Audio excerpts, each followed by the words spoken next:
This is an expat in Subic Bay.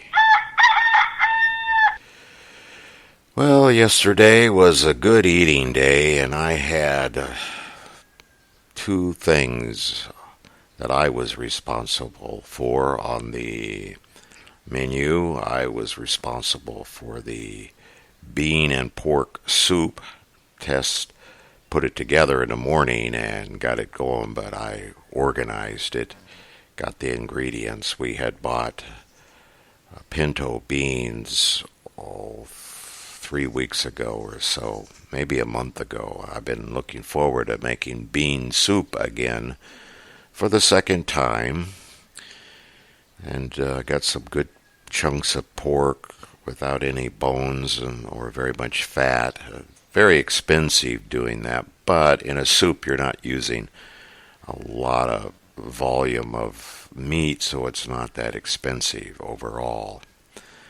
And then put in carrots, onions, some beans, green beans.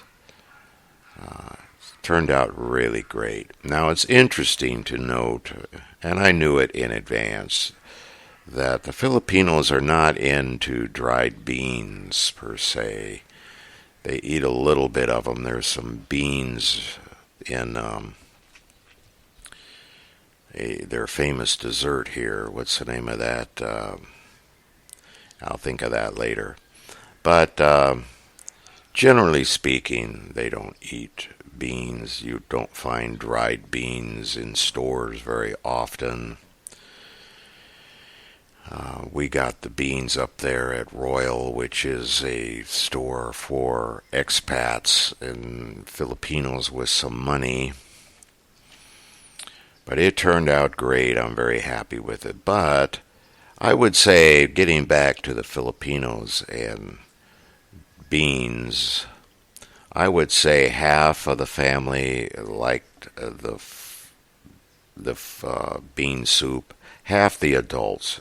There was a family party yesterday with, I'm going to say a dozen adults and maybe a dozen kids.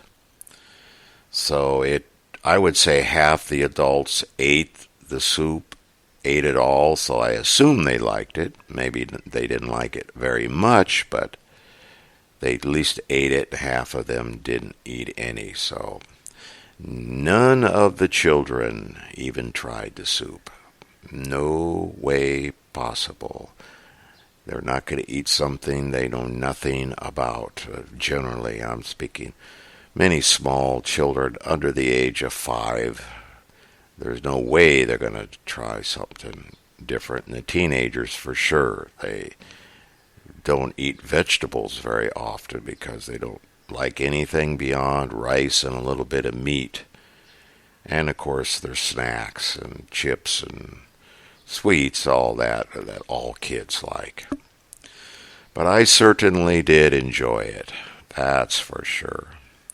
And I think Tess did too. She's going to have it for breakfast and lunch and dinner today as leftover. I also made a dessert, the mango float, with cream.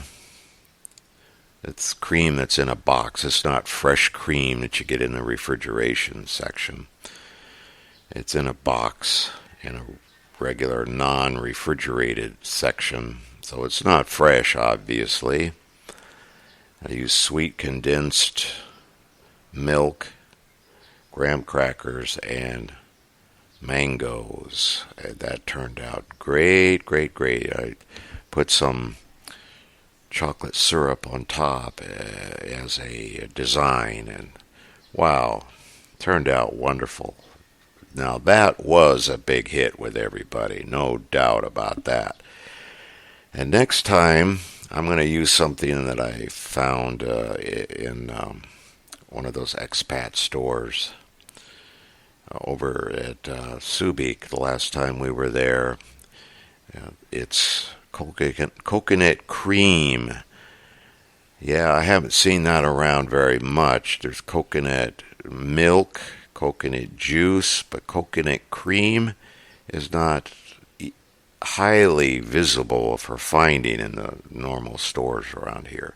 So next time I'm going to use the coconut cream along with the sweet condensed milk in that dessert, and I think that might even make it a little better. Wow, I can't wait for that. Now I'm going to be pushing to do that fairly soon, probably within the next 2 or 3 weeks.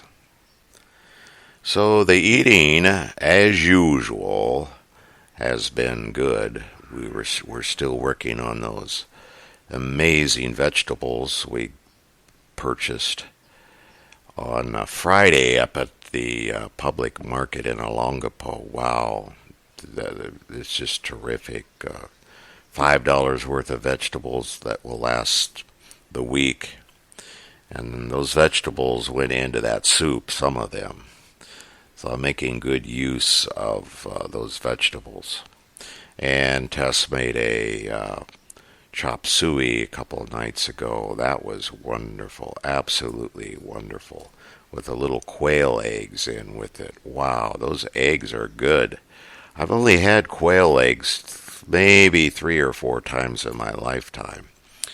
And they're not cheap here. Let's see, I forget the price, but I was a little surprised that they were a little on the expensive side, but I forgot the price. But it's not something you see a lot of. It's a delicacy here in the Philippines, and you're going to pay more than what most Filipinos want to pay for eggs, that's for sure. Regular eggs are cheap here compared to the United States. You're going to spend, let's see, a little over $1.20 to $1.50 a dozen. So, what, about half price of the U.S. nowadays? I haven't bought any eggs in the U.S., of course, for nearly a year, so I don't know. But I remember paying around $3 a dozen before I came over here. So it's not enormously cheap here, but it is cheaper here than in the United States. Though I remember buying eggs for 99 cents a dozen not that long ago in the United States. I'm going to say 3-4 years ago, maybe 5 at the most.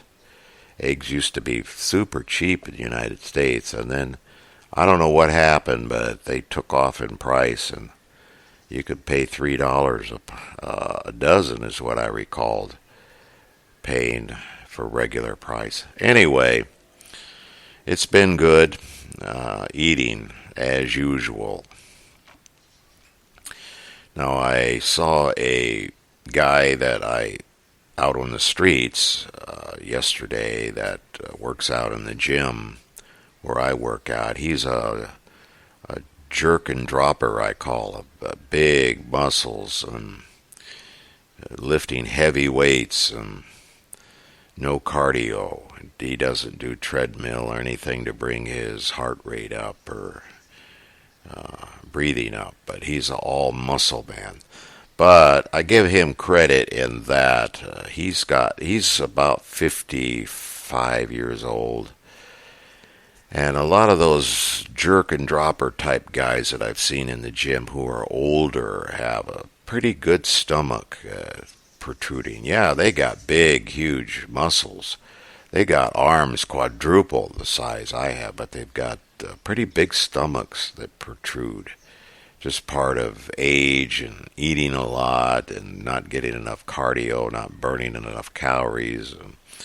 But they still maintain those huge muscles. Why? I don't know. What advantage is it when you're 50, 60 years old and you have huge muscles and you could press 400 pounds? I don't get the advantage of that. I'll tell you the truth. I don't think it's that healthy either if you're cardio. If you don't do some cardio workouts. But anyway, this guy is very scientific about it, and he was talking to me about overdoing it, and sometimes he he writes everything down, and he's got a plan, and he looks terrific. He's not huge, Arnold Schwarzenegger, but he's noticeable. Pretty noticeable. And for his age, he's 60. Yeah, I remember now, you told me he's 60. For his age, wow, he looks great. But he's talking about that he takes a planned week off sometimes, and that got me thinking, and I did mention to him that I think I've been overdoing it. I go to the gym 6 days a week, and I think that's probably a little too much. Probably should be 4, no more than 5. You should take a couple of days off a week, but I have not been doing that, and I realized or Saturday when I went to the gym that I've probably been overdoing it because I burned out about halfway through my workout. I just felt exhausted and nauseated a little bit, and that's a sign of exhaustion. So I quit right there. Boom, I was done. At least I knew the sign, and so I'm going to take today off from the gym. A lot of times I go down on Monday and do upper body. Even though I'm going out on the mountain hike today, I still go to the gym. But I don't do any cardio or any leg work on Mondays because I need all I can get in the mountains. But I still do some arm work. But I've decided to take today off. Take 2 days off in a row, my God. But I will be in the mountains. That's not a day off. So I need to consider what he was talking about. Take at least 2 days off in a week, which I will not have done. I usually take Sundays. That's because the gym is closed on Sunday. If the gym was open Sundays, I'd probably go Sundays too.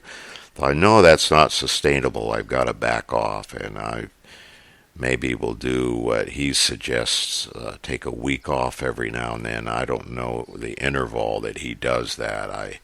I'm going to ask him that next time, but I think I'll take definitely a week off when I go back to San Diego and then do some different stuff, some running, which I don't do now very much. I do go on the treadmill, but I mean go out and run around on trails and streets and do different stuff. That's another thing the guy at the gym is really up on, changing things up, the amount of weight, the reps, the kinds of workouts he does, the groups of muscle he works on. He's always changing because the body's smart. If you do the same thing every time, you're going to get to a certain level and stop. The body is not going to keep getting better unless you change in what you're doing. And a lot of people are in a routine, and I see myself doing the same thing. I need to start